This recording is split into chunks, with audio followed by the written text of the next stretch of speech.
in the top right side, there is a little Frenchman in the blue as a Terran player. He is a beast, however, from Team Liquid.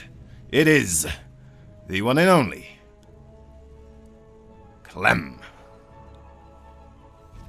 Clement. Viva la France. Okay, let's settle down over there. And in the bottom left, his opponent, the reigning Dark. It is Dark for Dragon Phoenix Gaming. So you get to say all the extra words, but mine's just like, zoom in, get it going, game. Enough talking. We know how it's like. We know how it's like. It's true, it's true. Snoopy just realizes I love to talk, right? So it's under the assumption that I'm going to do the first introduction, and whoever's next is clearly not as strange as I am in that remark. So they're just going to be short, nice, normal size. I think I always get a good chuckle out of like if I watch some of your opening series when you're casting and like you're just like zooming up, you zoom out, you talk about them. It's almost as if it's like you're using your hands as you talk, and that's like a very good thing. It's very visual. It's very interesting to watch. But I do always get a chuckle because when we get into events like this, and even for like ESL DreamHack events, I mean it is very business. Boom, in, twist it back out. We're moving. So. It feels sometimes even fast for me, but you know it's okay. There's different types of content in the world. There's different types of opportunities to make things happen. But I'm so excited to talk about Zerg because it's not Terran, and I like Terran a lot. But you know, sometimes the mirror matchups can kind of wear on the soul a little bit. I gotta give like you and Titan props for navigating through the Oops All Terran group in the group stage play. So well, that's. Definitely a feat. Making it easy for me, you know. He knows a lot about the TVT matchup as well. This is true. Yep. This is very, very true. We are starting to get things boiling here between these two players. Nothing too crazy out the get-go. Both players with a pretty standard macro-style opening. Dark does get out to his third base without being relatively harassed at this point. It is 6 Zerglings to open up for Dark, which I think is very, very interesting here. That's definitely a bit more of an engaged effort here against Clem than I would maybe normally see him. I mean, 4 is pretty standard, especially if you feel like you can judge the Reaper micro effectively. But 6, I mean, that's a commitment. You can't lose any lings here without it really costing you in the short term. Yeah, exactly. It's just going to get so much more difficult spreading your creep out than afterwards, especially if those Hellions start appearing, right? It's just very beneficial having as big of a Zergling group as possible there later down the line. So, you know, the less you can let them die to that Reaper, the better it really is. It seems like a trivial thing, but it is. It can be rather big later down the line. Ooh. Nothing there. Creep 2 survives. Oh, that's a very early lair there, Mr. Dark. I mean, what do we go for with that early of a lair? I feel like Nidus would probably be an okay choice here on Waterfall. He only has the one Overlord perched right now, but Clem should be able to sniff something out like this, especially if he's going to go for Banshee. He's going to be diving on in, getting as much information as he possibly can. But a third base already being turned into an orbital, that could be a complicating factor for Clem if he does not have the appropriate defenses at the right time. Yeah, exactly. And, well, he's going to have that Cloak Banshee, of course. That is a great scouting tool, first and foremost. And it does provide a certain good amount of DPS from the sky. Of course, if Queens are going to get brought along in any fashion here, that could make it a lot more difficult for those Banshees. But if they have the Cloak available, again, right, might be a really useful tool here. What are we going for? Yeah, that is what I was thinking. The Nidus Worm. You see those Queens in production, right? And that's just the tingling sensation. What else can we do with that lair at this moment? And, well, sending those Queens across, that could be quite terrifying. With that third CC already available, Clem might seem a little bit exposed. I think it's going to come down to the positioning of those Banshees for sure. If the Banshee's caught on the opposite side of the map and is going to have to retreat back home, that would be a very difficult thing. Actually, the Banshee's going to get pulled home by accident by those Lings. Dark, no! Don't accidentally like pre-jack the defense here for Clem. This is going to get spotted almost immediately here. Good patrol by Clem to keep an eye on this. He had a feeling something like this might be on the way. Immediately pulling workers out of the mineral line there in the main base. This should be relatively defended here. Now, Dark is going to try and attack here at the natural as well. He's taking a huge swell of Lings here. There still isn't that much to really defend back at home. Just a couple of Hellions and overwhelming amount of Zerglings. That can be a problem here for Clem if he doesn't deal with this appropriately. The Nidus Worm is going to be allowed to finish. There are a couple of Banshees that are going to start working away on this, but here comes the swell of Lings and the Queens as well.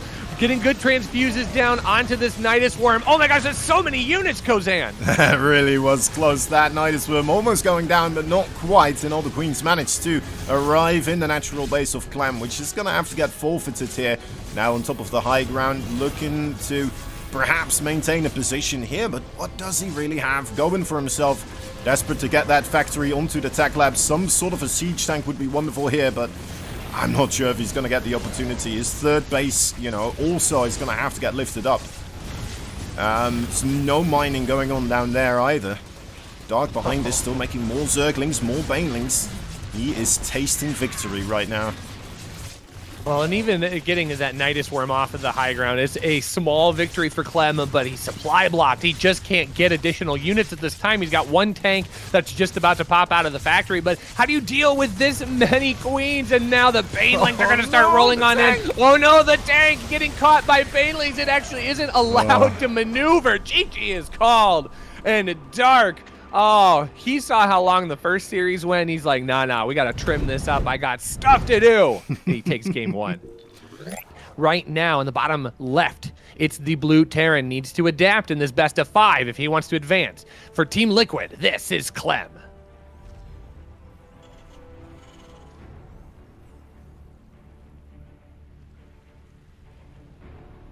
In the top right side, his opponents. It's the Red Zerg from Dragon Phoenix Gamers. It is Dark.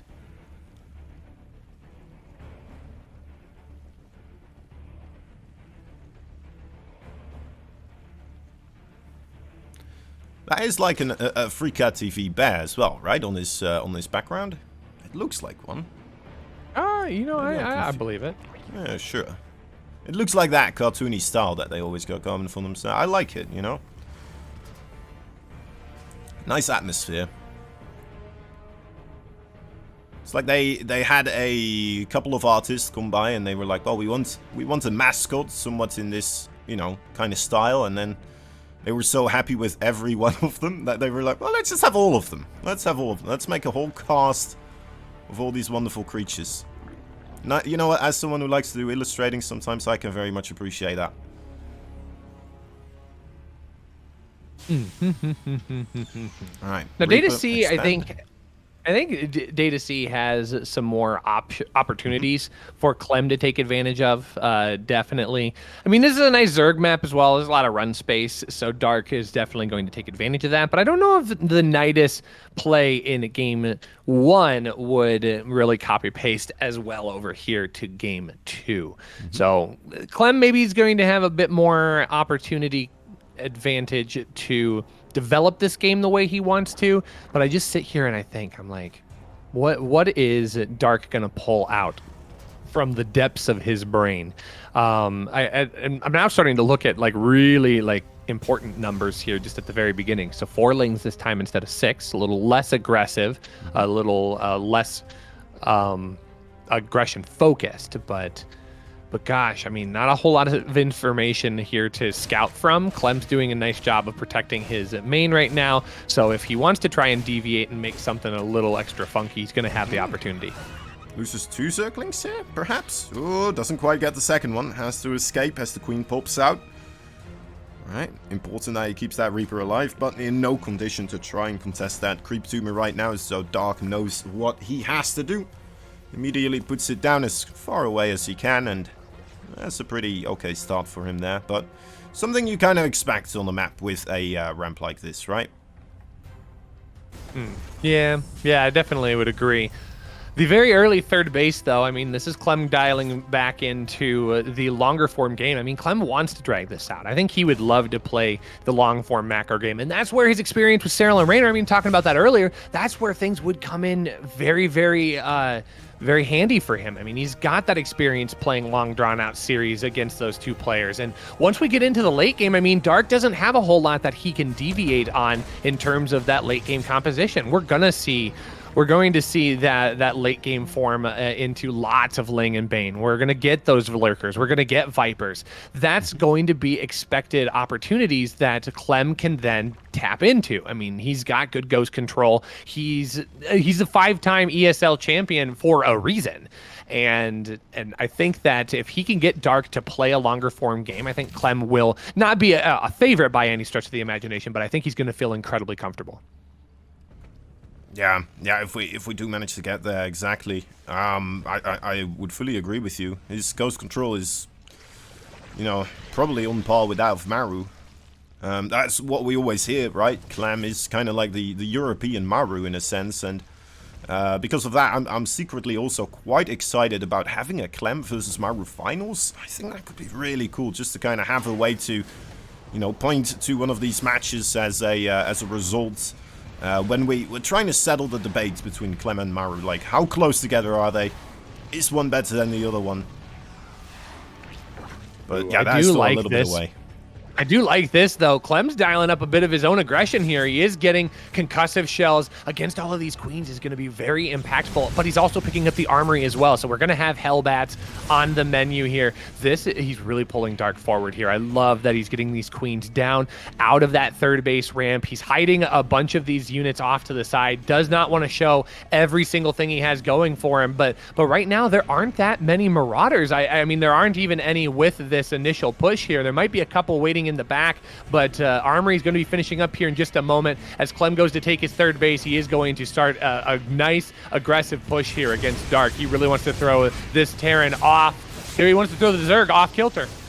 Yep, in he goes. No Baneling Nest to speak of, as he will be marching forward, already denying mining of this base. The fourth base is, well, not quite close to finishing yet, so it's going to be a while before those drones really get to mine again. Queens, one already picked off.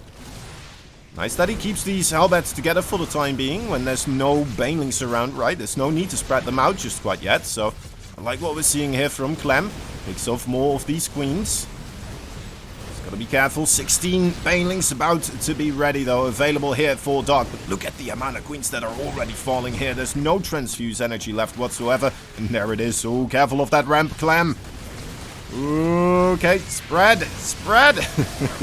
Oh my gosh, I mean, this was very carefully controlled here by Clem. Dark is going to be able to clean all of this up, though, but at the cost of so many queens. I'd love to see the battle report once this kind of settles into place, because I think Dark is mostly taken care of this push. He's going to be able to send some Lings across the map. But yeah, 7 queens taken out in that. That is an incredible amount of damage. That's so many creep tumors that won't be able to be spread. That's a lot of injects that are not going to happen until that queen count is replenished. Yeah, and only just when we saw like the Zerglings across the map, I believe that's when the drones started mining again off of that third base. So that's quite a lot of the night mining time there as well to boot, and Dark didn't quite manage to really buff up that drone count either, right? Because he suddenly had to make all these Zerglings, all these Banelings, all these investments that he had to make, and, well, he's gonna have to remake all those queens as well. A lot of things not quite going his way in this sense, so that was a nice timing from Clem. Well, 1-1 on the way here. We are getting Combat Shield on top of it, and Clem's now starting to settle into that longer form army, getting those Widow Mines, bulking up his medevac count. We're going to start seeing that bio shift really unfolding here for Clem, but Dark has some other ideas here. He's got an infestation pit just about done, and he is building an additional macro hatchery as well. We're going to start seeing a whole lot of Ling Bane unfolding onto these armies of Clem. And Dark is now going to start feeling the pinch of his lack of creep tumors at this point. I mean, that's going to be Clem's advantage here in the short term, while Dark has to work to get that energy built back up, those injects under control, and actually it's 2 macro hatcheries in the main? Okay, Dark's going all out. He really has to balance out the fact he lost so many queens. Yeah, exactly. As the is going up to Hive Tech as well here. And is starting to get himself burrow for perhaps Baneling landmines is what I'm anticipating here. Perhaps a sign that Dark is feeling he may need some lucky hits or here or there, or be a bit more efficient with his trades. And Baneling landmines can definitely make that happen for you, especially when you're playing against someone who's playing so heavy with the Marines right now. There's hardly any Marauders here. There's Widow Mines, but pretty much everything else is Marines, and that's how Clem plays, of course. He's really good at controlling them, targeting things down, splitting them up, and they pack a mean punch when they are controlled that way, so he's just got to be careful. We know he can do it. Scan ahead, be safe. As there is a big counter-attack here as well from the Zerglings. Clem with 2 big portions of his army spread around the map. He's making some pushes happen there as well, but he's got to be careful taking fights like this in multiple places. Yeah, it just feels like Clem's focus is all the way back at home. These Marines not getting the micro advantage that they need. And in fact, actually, that tech lab on the factory is researching drilling claws. It needs to finish up here. It's got 5 seconds. I think the Zerglings did get pulled off of it, so that's going to be allowed to complete. But a very scary moment here for Clem. He's kind of not in a great position. He's only got 57 workers to the 71 of his opponent. He lost 22! It's so many. Dark able to capitalize on the distraction of his opponent. And now Clem is in a spot where he has to start making things happen. 2-2 is so delayed as well. It's almost the 10-minute mark and just now getting started. Meanwhile, Dark going up to Vipers. He's getting into his Hive Tech as well. The 2-2 of those Zerglings and Banelings, not nearly as impactful to be delayed, but the fact that Hive Tech is already here and those Vipers are on the way and an Ultra Den going down as well, this is incredibly important for Dark. Clem has an opportunity he has to seize upon before Dark can just expand out of control. Yeah, if Dark is allowed to get a couple of Ultralisk out, especially with upgrades, and he's only up against Widowmine Marine, that is going to devastate. He's already got the Zergling numbers, so he just needs a couple of those Zerglings there to kind of wrap around the Marines, and everything is going to just have to get picked up by the Medivacs. Anything left behind will get chopped to bits. Nice Widowmine drop here from Clem as he's drawing the attention away from Dark to his other base, and that is going to get himself a lot of drone kills. He's got to be careful not to lose his army for the price of it, of course. Widowmine, oh my goodness, that is a lot of Medivacs blowing up right there. Oh, yeah, those parasitic bombs, incredible at zoning them back and just softening up all of those units, but it didn't come for free. 17 workers here at that 4th base location do end up going down, so that does slow down Dark just a little bit, and I think that's where Clem can continue to take advantage of this situation here. I mean, he's making a Dark trade a little bit inefficiently here. I mean, we can see 224 Zerglings gone so far, but I think as the units get a little bit bigger here for Dark, that is going to slowly change things up. We do see Ultras on the menu as well as just that transition into a little bit more sturdy of an army. And as long as Clem continues to invest in just Marines, I think that will potentially work out well for Dark, but we do see more Marauders on the map here, 4 in production at a time right now. And with concussive shells, that's going to be a good fit to start duking it out with those bigger Ultralisks. Exactly. Yeah, that's exactly what he needs right now. He is still on that 4 base. Dark not very far ahead either with his 5th base now on the way. Actually, Clem is ahead on bases right now. Or at least that his 5th base still needs to fly across, of course, but it's coming. That's very impressive. Just got to be careful now for this Ultralisk switch. As long as he controls this properly and manages to deal with them efficiently enough, I think he could be in a wonderful position. But oh dear, that is a lot of low HP Marines. And those Ultralisk, they are hungry Ultralisk right now. Marauders in the back, trying to regroup. SCV's looking rather exposed again. Is Dark going to go for that? I thought he would just run his Banelings in, but a beautiful Blinding Cloud on top of the bio allows the Banelings to get ever so close.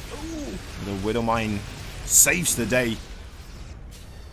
Yeah, I think the Widowmine actually did pick up a couple of those workers that were also in retreat, but Widowmine connecting with almost exclusively Banelings is incredibly important here. Oh my gosh, look at those mines working away on the reinforcements here. Dark having to utilize a little bit of his APM to make those go away, but look at that supply difference here, 165 to 125. Clem is on the charge here. He has almost double the army supply of his opponent, and Dark really needs to find a way to capitalize on this. He's only got 46 Zerglings, 9 Banelings. That's not going to be nearly enough to deal with this large army.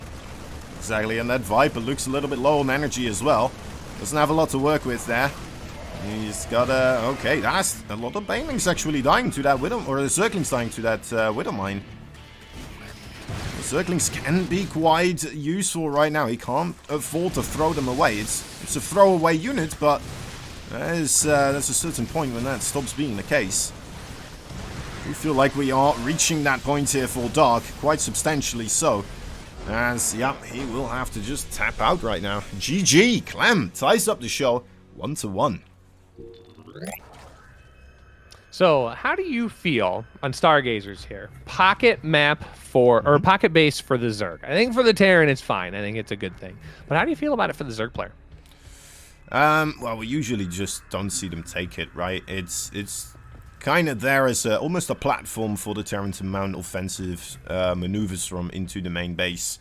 And yeah, it's interesting that Dark chose this map. It looks like he's even gonna try to mine it out here, so maybe feeling a bit more comfortable than some other Zergs, perhaps, that this is an okay base to take. And well, he can be very solid with his defenses against drops of the swords, right? I guess you can still have your Overlord there, trying to stay prepared for it, but the distance is just so short, and it's such a long distance from your natural base, right? Which is kind of where your army might be, like, I do believe this was Clem's pick, actually.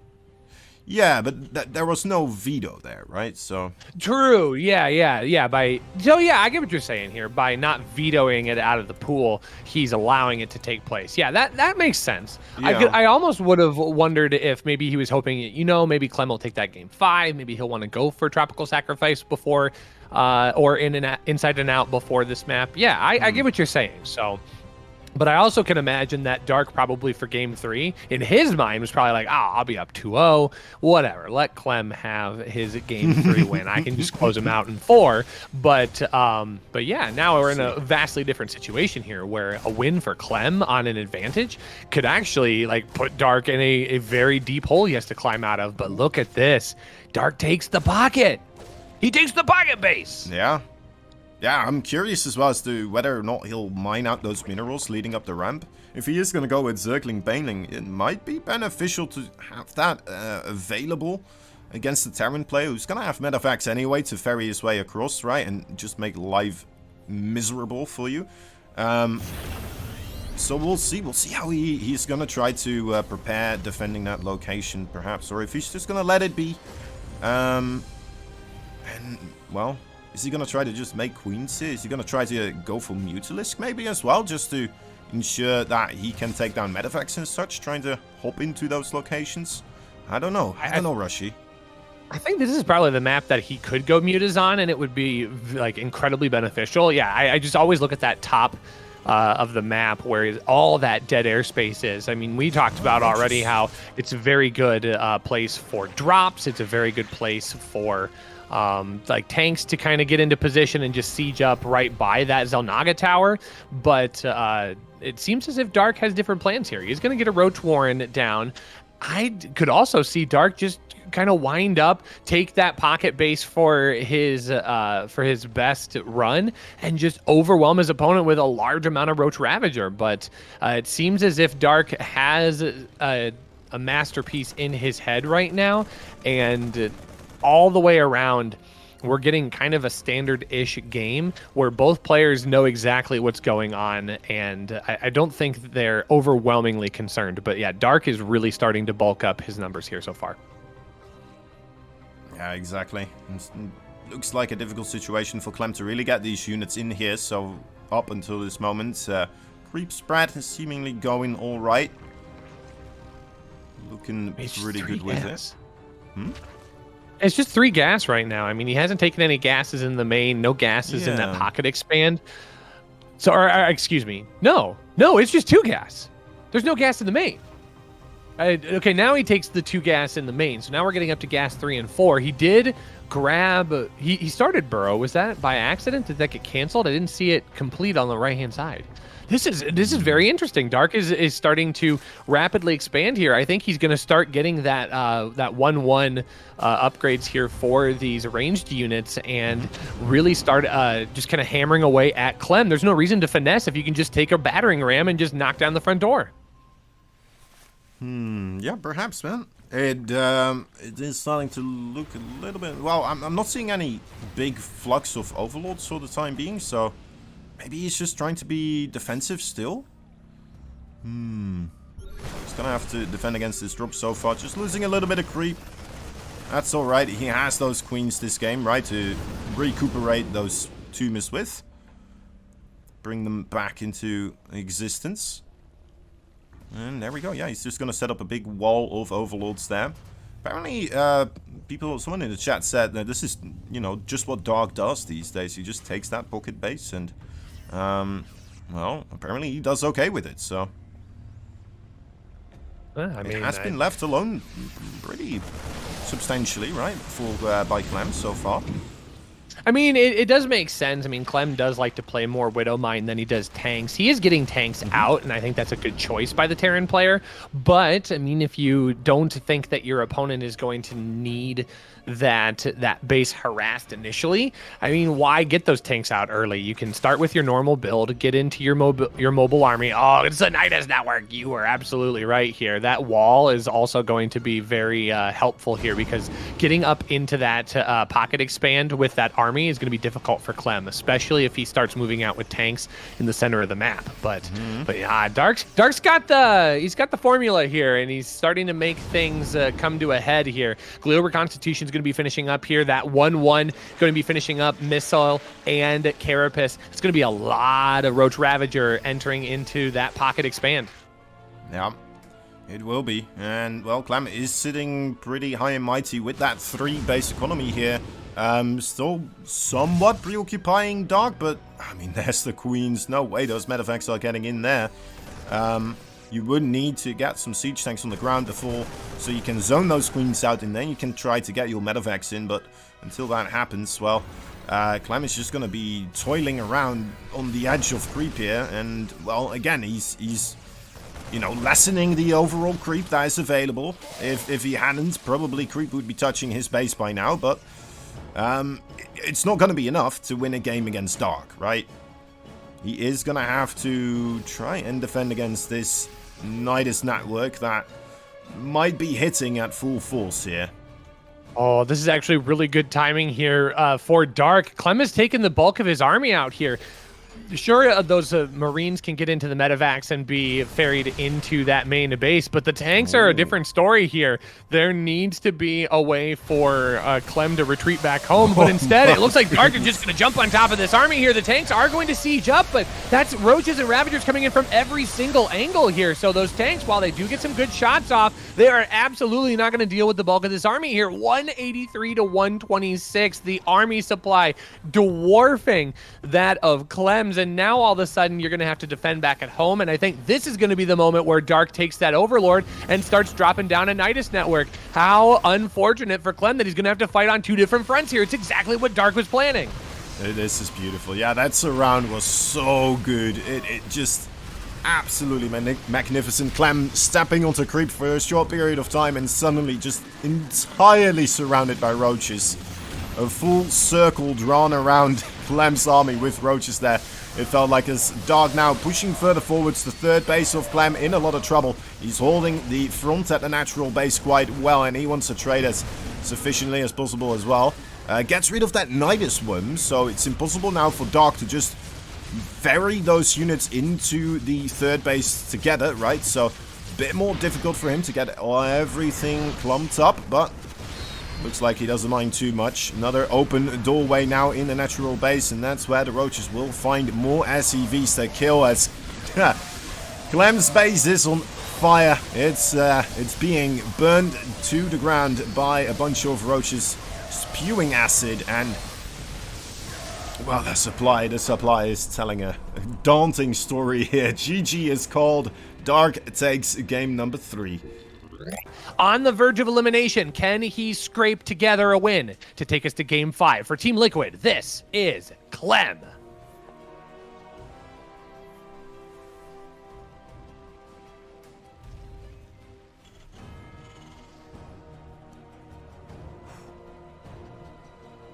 Right, here's the man on match point. The Red Zerg from Dragon Phoenix Gamers. Dark.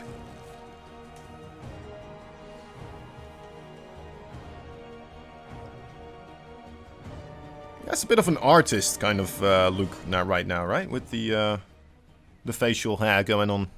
I like it. It suits him. It suits him pretty well. What kind of color medium do you think Dark would be painting with if he's the artist? What is his choice? Color wise or just like painting wise? What's well, like is he gonna do oil pastels? Is he doing colored pencils? I finger paint, maybe not. Finger paint? What, using the blood of his enemies? Exactly, yeah. He uses the fingers of his enemies as he chops them off.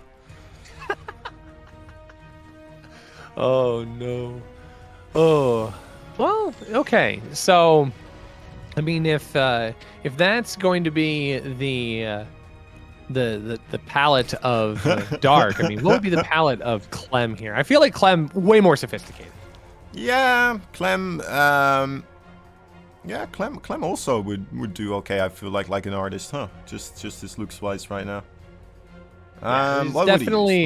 Definitely the master on the left versus the apprentice on the right. But the apprentice is like has moments where like, oh man, I can't believe you came up with that masterpiece, and Clem's like, really? Wow. And then Dark has to immediately like shut him down, like, no, not kid, it's terrible. And, like no one wants to buy this art, while secretly like a tear wells up, like, I'm so proud.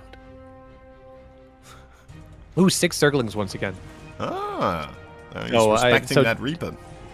Yeah, and I think that this, like, my initial assessment of like, oh, he's making 6 Zerglings because he's afraid of the Reaper harassment. Like, I definitely don't think that's the case. I just think that's an opportunity for Dark to squeeze out one additional set of Zerglings for potential aggression early on in this game. I mean, it seems a bit unnecessary, especially for somebody of Dark's caliber. I mean, he's got to play against people like Maru and Bunny and Cure that are constantly harassing his early game units. No reason for him to make 6 Zerglings to deal with that. I just think that means that it's a sign of other things to come.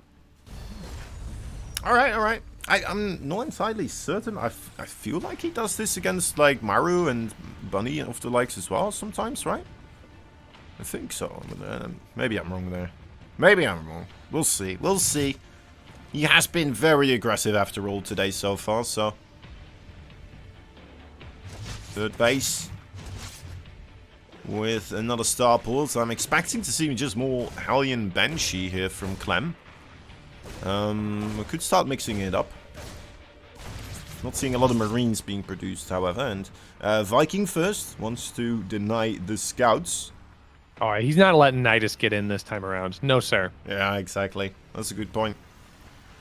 Yeah, Viking solves that entire problem. He can just patrol that around the base. Yep. The Overlord is going to get in his scout. It actually doesn't really see anything. It only sees the left side gas, and that's it. So it will obviously determine that there is a Viking that is on the way, but it is not going to see the armory that just went down. So Hellbat push going to come in here once again for Clem. If it's accompanied with concussive shells, it is a bit behind. And maybe Clem's trying to make sure that the scout does not go off. Roach Warren is already down, 4 roaches on the way.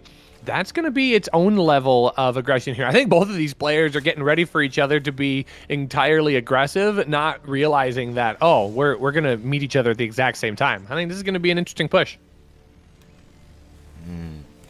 Yeah, I think it's going to be to the benefits of Dark overall here.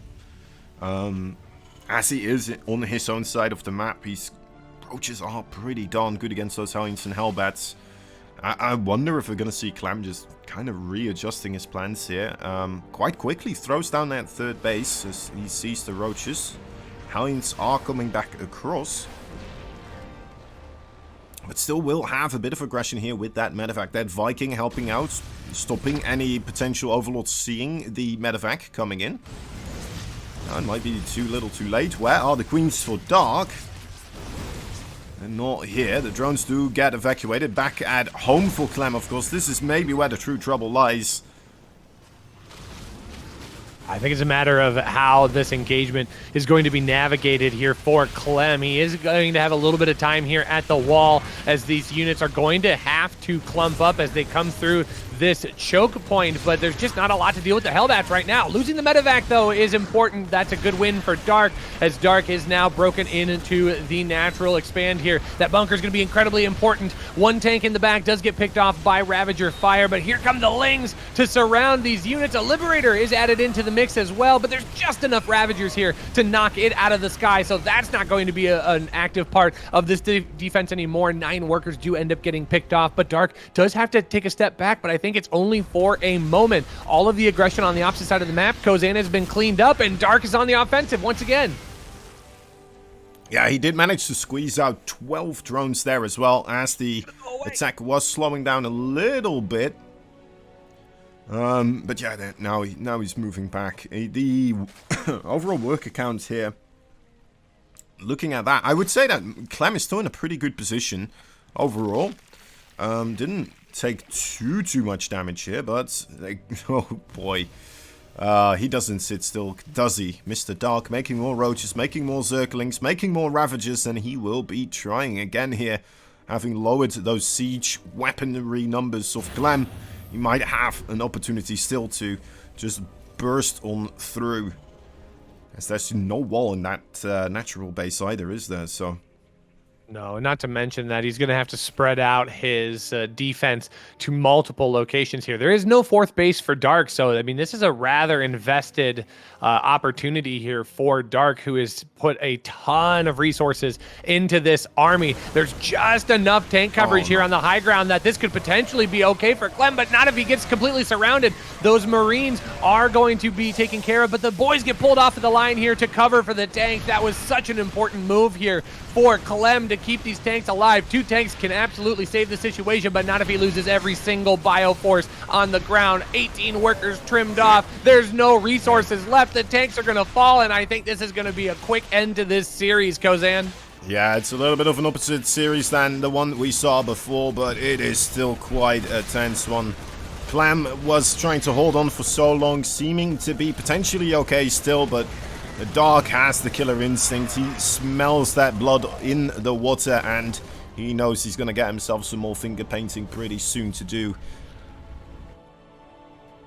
Oh, I mean, this is a very difficult situation for Clem. He's not completely down and out, but being overwhelmed here, losing this last tank is going to be the final straw that breaks his back here. He's going to try and hang on. He keeps pushing this army back, but every moment that goes by, Dark has more units that are going to be produced here, but he's transitioning.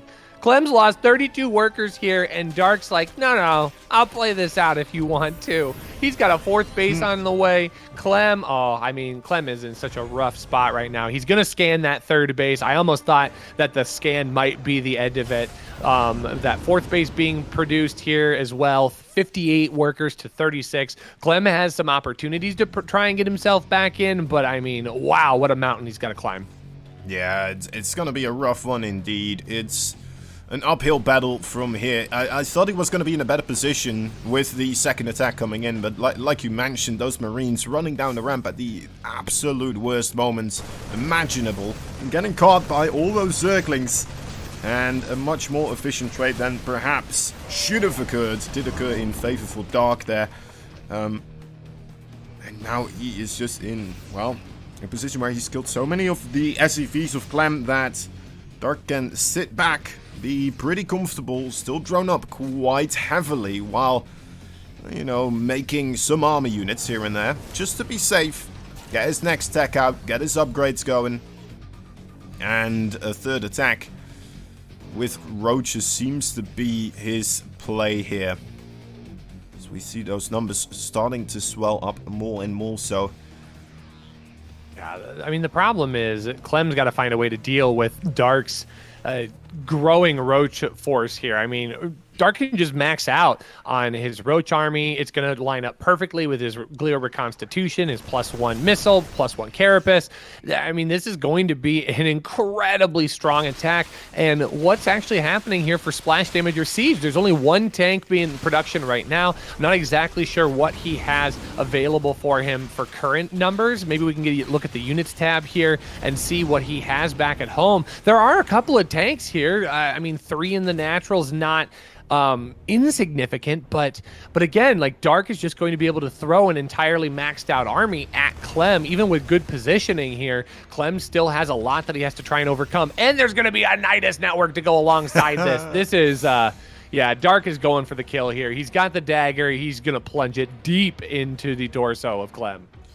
Yep, he is coming for him. That is the attack. Most likely we'll have more Nidus Worms pop up around the vicinity of Clem's bases, as he will be able to jump back and forth with all these roaches and ravages. Let's see him go to work here immediately up onto the ramp. Is that already going to be enough on its own? The Marines being pulled from the left side of third base. Desperate, trying to get on top of those Ravagers and target fire them down. The SCVs being brought along to try and tank up the damage, but oh, Clammy's taking a lot of that damage right now. 20 of those boys fall. He manages to push Dark backwards, but again, he is... it feels like Dark is just slowly taking away limbs from Clem, as Clem is trying to hold on to whatever he still has left, but... Yeah, I mean, keeping so many of those Ravagers alive was really important. As we can see the income advantage graph, I mean, it just jumps quickly into Dark's favor. Every time Clem gets assaulted here, he's got to pull the workers just to have enough buffer to stay alive. And now 2-2 is on the way for Dark. Dark's going to have a Nidus Worm available to him on this next push. And we're going to see exactly what we saw in game number 3 on Stargazers, where we're going to push at the front, and Dark's going to go, all right, well, I've got all of your units at the front. You've pulled every last piece forward to stop my Roach Ravager army. Have fun dealing with the units at the back of your base as well. And I think that's going to finally be enough to push Clem over here, as Dark is maxed out once again. Clem back at that 130 arms supply again, and it's so much focus on the Marine count. The gas is just not there for Clem. He's not going to be able to have enough tanks to be able to defend in all the different positions, and now Dark is just in a holding position here. What time does he go? I think Burrow finishes up, and now suddenly this is going to be a great moment for Dark to push in. All right, Clem feeling pretty similar, it feels like, with 100 supply right now, that he may have enough to break something on the other side of the map, but that Nidus Worm coming in at the right moments. Burrowed Roaches also coming in for all those SCVs. So the Nidus does get denied. That is pretty big. No massive army appearing in the backside of Clem's base so far, but just a couple of roaches this time around, as we will see SCV numbers start plummeting. Clem still with this force, eager to try and have something occur in his favor this time around or across the map. And, well, the creep so far, it's a scary place to go up, especially thinking about that previous game that we just saw. He's going to try to approach the base of Dark once again, stimming forwards, but oh, those biles are going to hit all of the tanks, it looks like, once again. And this army for Clem, Rushi, it's starting to wither. I mean, Clem just doesn't have any pushing power anymore. 26 roaches on the production tab. Dark is just overwhelmed his opponent, and Clem forced to tap out. We have ourselves a ZVT in the finals. Dark, our second grand finalist, making it on in the AfreecaTV Champions Cup.